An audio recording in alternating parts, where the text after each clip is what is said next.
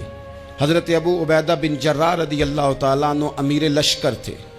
فرماتے ہیں غربت اتنی زیادہ تھی، بھوک اتنی زیادہ تھی کہ ایک ایک کھجور دن میں ایک وقت کھانے کو ملتی تھی، اور کچھ دن ایسے آئے کہ اب کھجور بھی نہیں مل رہی. فرماتے ہیں اتنی زیادہ بھوک لگی مجاہدین کو 300 بندہ پتے کھا کے گزارا ہونے لگے. یہ بخاری میں موجود ہے. آپ فرماتے ہیں کہ دریا کے کنارے ہمارا پڑاؤ تھا، ٹھہراؤ تھا. جب بھوک سے نڈھال ہو گئے نا وَيَرْزُقْهُ مِنْ حَيْثُ لَا يَحْتَسِبُ، اللہ وہاں سے روزی دیتا ہے، گمان بھی نہیں ہوتا. فرماتے ہیں ایک مچھلی اللہ تعالیٰ نے دریا کے کنارے بھیجی. فرماتے ہیں وہ تھی تو مچھلی پر پہاڑ جتنی تھی. بخاری میں لفظ ہیں، حضرت جابر ابن عبداللہ رضی اللہ تعالیٰ عنہ فرماتے ہیں 300 آدمی 18 دن تک اس مچھلی کو کھاتے رہے، مچھلی ختم ہی نہیں ہوئی. مچھلیاں نہیں، مچھلی.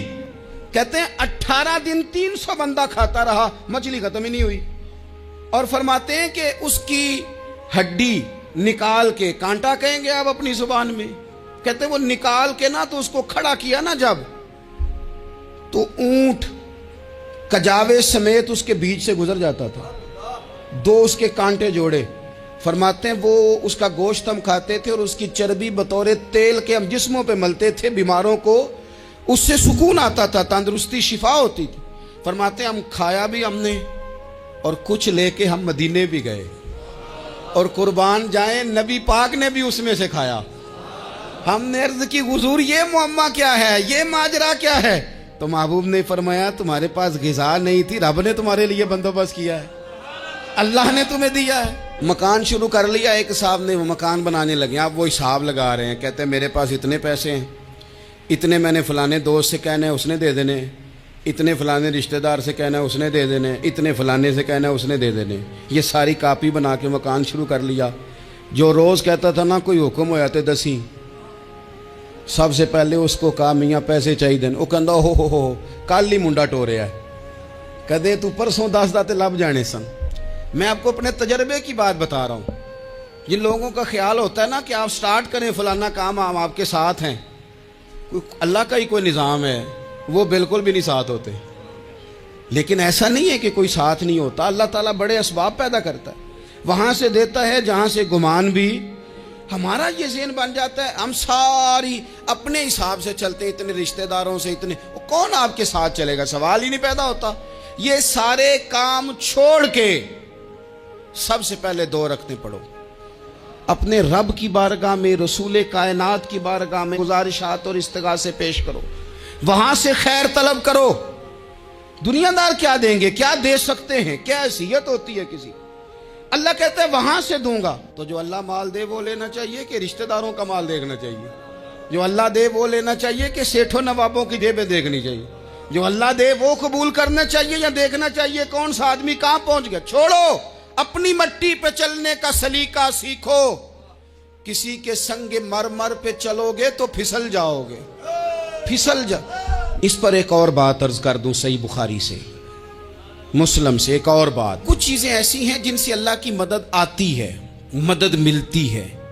ایک چیز ان میں سے ایسی ہے جس سے بہت مدد نازل ہوتی ہے، وہ ہے کہ جب رب آپ کو دے نا تو پھر آپ بھی اس کے رستے میں دیں، پھر مدد آتی ہے، پھر اور آتا ہے. بخاری مسلم میں حدیث ہے، یہ زیادہ ہی توجہ طلب امر ہے، اس پر آپ غور کریں گے. حضرت ابو ہریرہ فرماتے ہیں کہ نبی پاک علیہ السلام نے فرمایا ایک شخص نے بادلوں کے اندر سے آواز سنی کہ فلاں آدمی کا کھیت اور باغ خشک ہو گیا ہے، وہاں برسو اور اس کے کھیت کو سیراب کرو. وہ بڑا حیران ہوا کہ بادل سے آواز آ رہی. پھر اس نے دیکھا کہ ایک پہاڑی پر بارش ہوئی، وہ بادل وہاں برسا، پھر نالیوں سے ہوتا ہوا پانی ایک طرف چلا، تو جس نے آواز سنی تھی حضور بیان کر رہے ہیں، وہ بھی پیچھے پیچھے چلا کہ پانی کدھر جا رہا ہے۔ اس نے جا کے دیکھا کہ ایک مقام پہ ایک باغ کو وہ پانی لگ رہا ہے اور ایک آدمی وہ پانی لگا رہا ہے۔ اس نے اس سے پوچھا تیرا نام کیا ہے؟ اس نے کہا کیوں؟ کہنے لگا بتا نا۔ اس نے نام بتایا تو کہنے لگا یہی تو وہ نام ہے جو میں نے بادلوں کے اندر سے سنا ہے کہ فلاں کے کھیت کو پانی دے دو۔ اس نے کہا یار تو کیا عمل کرتا ہے کہ اسپیشل تیرے لیے بارش برسے؟ یہ بخاری پڑھ رہا ہوں، سیاستہ سے حدیث عرض کر رہا ہوں۔ اس سے پوچھا تو کیا کام کرتا ہے کہ جناب اللہ تبارک و تعالیٰ کا حکم کرم آیا کہ خاص تیرے لیے پانی برسے اور تیرے کھیت کو سیراب کرے؟ تو اس نے کہا چھوٹا ذمہ دار ہوں، پر جب فصل اگتی ہے تو 3 حصے کرتا ہوں، ایک حصہ اپنے بال بچوں پہ بہن بھائیوں پہ خرچ کرتا ہوں، ایک حصہ پورا، اور ایک حصہ دوبارہ کاشتکاری پہ لگاتا ہوں، اور تیسرا حصہ خالص میں نے مسکینوں، یتیموں اور غریبوں کے لیے رکھا ہوا ہے۔ وہ جو تیسرا حصہ اللہ کرے آپ سمجھیں، وہ رب کے بندوں پہ تیسرا حصہ خرچ کرتا ہے نا، تو کریم مالک نے فرمایا جہاں سے غریب کا حصہ جاتا ہے وہ کھیت خشک نہیں رہنا چاہیے، وہ جہاں سے مسکین روٹی کھاتے ہیں وہ خشک نہ رہے، جہاں سے یتیموں کو کچھ آتا ہے کہیں اس کی فصل رہ نہ جائے۔ میں اور آپ بھی اگر اپنے مال میں مسکینوں، یتیموں، غریبوں کے حصے رکھ لیں گے تو فصلیں خشک نہیں رہیں گی، ان کے اندر تازگی آئے گی، نور آئے گا، کرم آئے گا، خاص کر خدا کی رحمت برسے گی۔ مدد اللہ سے چاہیں، اپنی توجہات کا مرکز رب رسول کی ذات کو بنائیں، پھر آپ محسوس کریں گے کہ بڑی جلدی اللہ تعالیٰ کی مدد آنے لگی ہے۔ کبھی آپ صرف کہہ دیں نا میرا رب میرے ساتھ ہے، اس لفظ میں اتنی طاقت ہے کہ دشمن ویسے زہر ہو جاتا ہے۔ زندگی میں کسی سے بھی لڑائی ہو تو اچھی طرح سوچ لیں کہ اللہ اس طرف ہے یا اس طرف ہے۔ اگر آپ زیادتی پہ ہیں تو پھر رب مظلوم کی جانب ہے۔ اگر اللہ کی مدد آپ کے ساتھ ہے تو دنیا کی کوئی طاقت آپ کو گرا نہیں سکتی، اور اگر آپ مظلوم کے مقابلے میں ظالم بن کے آپ کھڑے ہو گئے ہیں اور آپ نے رویہ وہ اختیار کیا ہے کہ جس میں مدد نہیں آئے گی، تو پھر یاد رکھ لیں کہ آپ کوئی بھی ہیں، کہاں بھی ہیں، آپ کمزور ہیں۔ طاقتور تھے ابتدائے اسلام میں، ظاہری طاقت تھی کفار مکہ کے پاس، وہ ڈنڈوں سے مارتے تھے غریبوں کو، ان کے ہاتھوں میں ڈنڈے تھے، پر خدائی طاقت ان مظلوموں کے ساتھ تھی۔ صاحب زرقانی نے لکھا ہے حضرت زنیرہ رضی اللہ تعالیٰ عنہ ایک لونڈی ہیں، غریب ہیں، ماڑے دا کی کام محمد نس جانا یا رونا، غریب سادی بی بی اور لونڈی کنیزہ، ایک مشرک کی کنیزہ تھی، انہوں نے کلمہ پڑھ لیا، وہ ڈنڈوں سے مارتا، دروں سے مارتا، تکلیف دیتا۔ حضرت زنیرہ رضی اللہ تعالیٰ عنہ کو اتنا مارا، اتنا مارا۔ اب آپ ایک اور پہلو پر بھی غور کریں، مار بھی پڑ رہی ہے پر خدا ادھر ہی ہے، اللہ کی مدد ادھر ہی ہے۔ رب کہتا ہے کہ پہلے تو صبر کرنا، ان اللہ مع الصابرین، تو صبر کرے گا تو پھر رب کی معیت ملے گی، ذرا ٹھہرنا، تو تھوڑا ڈٹنا۔ ان الذین قالوا ربنا اللہ ثم استقاموا تتنزل علیہم الملائکہ، تو کہے اللہ میرا رب ہے، پھر تو پہلے ڈٹ، پہلے تو نے ڈٹنا ہے۔ ثم استقاموا، جو ڈٹ گیا، تتنزل علیہم الملائکہ، ڈٹنے والے کے لیے مدد آتی، پہلے تھوڑا ٹھہرنا پڑتا ہے، پہلے تھوڑا صبر کرنا پڑتا ہے، حوصلہ کرنا پڑتا، اس کے بعد مدد آتی۔ مار پڑ رہی ہے، مارا جا رہا ہے حضرت زنیرہ کو، ان کا مالک جو ہے ظاہری آقا وہ مار رہا ہے، یہ کنیزہ ہے، اتنا مارا، اتنا مارا، ان کی بینائی چلی گئی، نظر آنا بند ہو گیا۔ ابو جہل آیا اور کہنے لگا زنیرہ دیکھا نا ہمارے بت تیری آنکھیں لے گئے، معاذ اللہ، لات و منات ہمارے بتوں نے تجھے اندھا کر دیا۔ اب ایسا نہیں ہے کہ بی بی روتی جا رہی ہے، روتی جا رہی ہے، مایوسی مایوسی، معاذ اللہ، پریشانی، غریبی بڑی ہے، پوچھنے والا کوئی نہیں، یہ باتیں نہیں۔ کیا جملے ہیں خاتون کے، کیا لفظ ہیں۔ ابو جہل نے تنزیہ کہا، معاذ اللہ، کہنے لگا دیکھا نا ہمارے بتوں نے تجھے اندھا کر دیا۔ تو جناب زنیرہ آنکھوں کی بینائی گئی ہے اور رات کو گئی ہے، دکھ ابھی تازہ ہے، لیکن اللہ پہ جو توکل ہے، اپنے مالک سے جو رشتہ ہے، وہ اتنا مضبوط ہے، اتنا طاقتور ہے، اس میں اتنی گہرائی ہے کہ حضرت زنیرہ بول کے نا اتنی قوت سے بولی، اتنی طاقت سے بولی کہ پورے کفر پر لرزہ طاری ہو گیا۔ فرمانے لگی تمہارے بتوں کی کیا اوقات ہے کہ وہ میری بینائی لے جائیں؟ یہ میری رب کی حکمت کا تقاضا ہے۔ جب تک اس نے چاہا زنیرہ دیکھتی رہی، اور جب اس نے چاہا زنیرہ کی آنکھوں کی بینائی چلی گئی، اور اگر وہ چاہے گا نا تو بینائی واپس بھی کر دے گا۔ اگر ہو ذوق یقین پیدا تو کٹ جاتی ہیں زنجیریں، اگر وہ چاہے گا تو بینائی آ بھی جائے گی۔ حضرت زنیرہ نے رات کو یہ لفظ کہے، ابو جہل اور سارے کفار ڈر کے سن کے چلے گئے، آپ اطمینان سے آ کے بستر پہ سوئی۔ جب سویرے اٹھی تو اللہ نے آنکھوں کی روشنی واپس کر دی تھی۔ آنکھوں کی اب چھڑی پکڑی ہے، بازاروں میں گھومتی ہے، کہتی ہیں بلاؤ کدھر ہے تمہارے نات و منات، دیکھو میرے رب نے روشنی واپس کر دی۔ آ کر میرے ساتھ ادھر آ، ستمگر ہنر آزمائے، تو تیر آزما ہم جگر آزمائے۔ بیمار لوگوں یاد رکھو، کہہ دیا ڈاکٹر نے کہ تو بڑا بیمار ہے، تو بڑا کمزور ہے، یہ ہو گیا وہ ہو گیا، تو ڈاکٹر اپنے علم کے مطابق بات کر رہا ہے، ہوگا تو وہ جو میرا رب چاہے گا۔ کمزور ہو جانا، پریشان ہو جانا، تکلیف میں آ جانا، پتہ نہیں بات ہو گئی ہے تو جانے کیا ہو جائے گا۔ اپنی زندگی کے اندر اپنے رب سے رشتہ مضبوط کریں، رسول کائنات سے رشتہ مضبوط کریں، اللہ والوں سے رشتہ مضبوط کریں۔ حضرت زنیرہ نے پیغام دیا کہ زندگی میں جو جینا چاہتے ہیں تو وہ رب کا نام لے کے جی سکتے ہیں، جو اپنی زندگی میں خوشیاں دیکھنا چاہتے ہیں تو رسول اللہ کے نام پر خوشیاں دیکھی جا سکتی ہیں۔ توکل کی بنیاد پر بندہ خوشیاں لے سکتا ہے، اور اگر انسان میں توکل نہیں ہے تو پھر وہ اس کالے جادو سے بھی ڈر رہا ہے، وہ نیلے سے بھی ڈر رہا ہے، وہ پیلے سے بھی ڈر رہا ہے، وہ فلانے سے بھی ڈر رہا ہے، وہ میرے خلاف فلانا رشتہ دار سازش کر رہا ہے تو ڈر رہا ہے، فلانا میرے بارے میں یہ کر رہا ہے تو ڈر رہا ہے، وہ پتہ نہیں دنیا ادھر ہو جائے گی تو کیا ہو جائے گا، اٹھ باندھ کمر کیوں ڈرتا ہے، پھر دیکھ خدا کیا کرتا ہے۔ تو اس ساری گفتگو کا نچوڑ آپ کو یہ عرض کیا ہے، سب سے پہلے تو یہ کہ میدانوں میں مدد بھی اللہ کی، رزق میں مدد بھی اللہ کی، فصلیں خشک ہوں تو مدد پھر بھی اللہ کرے، تو پھر ساری مدد، اور اگر انسان بیمار ہو تو پھر بھی مدد اللہ کی۔ تو اپنے اللہ کی جانب توجہ کو بڑھائیں، آپ اللہ سے مدد کے سوالی بنیں۔ ترمذی کی ایک حدیث ہے، میں آپ کو زندگی کا تجربہ بتاتا ہوں کہ جب میں بڑا پریشان ہوتا ہوں تو یہ والی روایت کھول لیتا ہوں، مزہ دیتی ہے۔ میرے نبی پاک علیہ السلام نے فرمایا اپنے دکھ سیٹھوں نوابوں کو نہ کہنا، مالداروں کا نہ کہنا، ورنہ اللہ تمہیں کبھی غنی نہیں کرے گا۔ فرمایا اپنے دکھ اپنے رب کی بارگاہ میں عرض کرنا، جلدی کرے یا دیر سے کرے اللہ تمہیں لوگوں سے بے نیاز کر دے گا۔